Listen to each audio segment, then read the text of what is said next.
আসসালামু আলাইকুম ভিউয়ার্স, আশা করি আপনারা সবাই ভালো আছেন। আল্লাহ তাআলার অশেষ রহমতে আমিও ভালো আছি। এখন বর্ষার সময় চলতেছে। এই বর্ষার সময় কবুতরের হালকা পাতলা সর্দি লেগে থাকে, জ্বর আসে। সাধারণ আমরা জ্বরের ওষুধ বা প্যারাসিটামল জাতীয় কিছু ওষুধ খাওয়ালেই কবুতরগুলো সুস্থ হয়ে যায়। কবুতর যারা পালন করেন, একটা রোগ অনেকেরই দেখা যায়, সেটা হচ্ছে যে কবুতর চুনা পায়খানা করে, সবুজ গাঢ় সবুজ পায়খানা করে। কবুতরের এই চুনা পায়খানা যখন দেখা যায় যে আস্তে আস্তে সবুজ হয়ে গাঢ় হয়ে যায়, তখন এটাকে বলা হয় ডিপথেরিয়া। ডিপথেরিয়া একটা মারাত্মক রোগ। এই রোগে কবুতরের মৃত্যুর হার অনেক বেশি।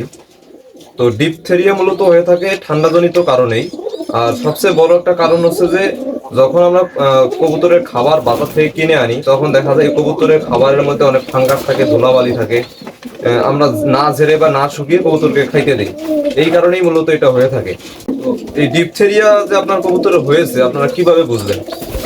তখন দেখবেন যে কবুতরের এই ডিপথেরিয়া হয়েছে, তখন দেখবেন যে কবুতরের গায়ে প্রচন্ড জ্বর আসবে।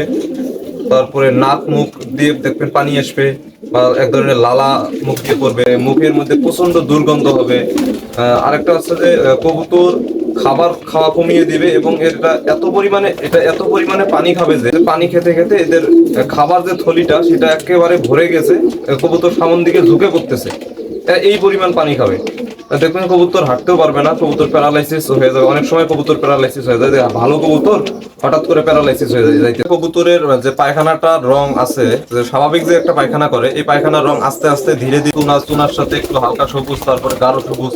কবুতরের মুখে ঘা হওয়ার কারণে কবুতর মুখের মধ্যে খাবারটা নিবে, কিন্তু নেওয়ার পরে তারা গিলতে পারবে না, খাবারটা মুখ থেকে পড়ে যায়। এই লক্ষণগুলো দেখলেই বুঝতে হবে যে কবুতরের এই ডিপথেরিয়া রোগটা হয়েছে। এই ডিপথেরিয়া রোগ হলে আপনারা কি খাওয়াবেন আমি আপনাদের বলে দিচ্ছি। এজিথ্রোমাইসিন 200 mg স্যাচেট বাজারে পাওয়া যায় মানুষের ফার্মেসিতে। সেই মানুষের ফার্মেসিতে গিয়ে আপনার এজিথ্রোমাইসিন 200 mg একটা স্যাচেট এনে 1 লিটার পানিতে 5 ml ওষুধ আপনারা দিয়ে একে 3 দিন, 5 দিন বা 7 দিন এইভাবে খাওয়াবেন। 7 দিন খাওয়ানোর পরে যদি ভালো না হয়, তাহলে অবশ্যই 10 দিন আপনারা কন্টিনিউ করবেন, তাহলে কবুতরটা সুস্থ হয়ে যাবে।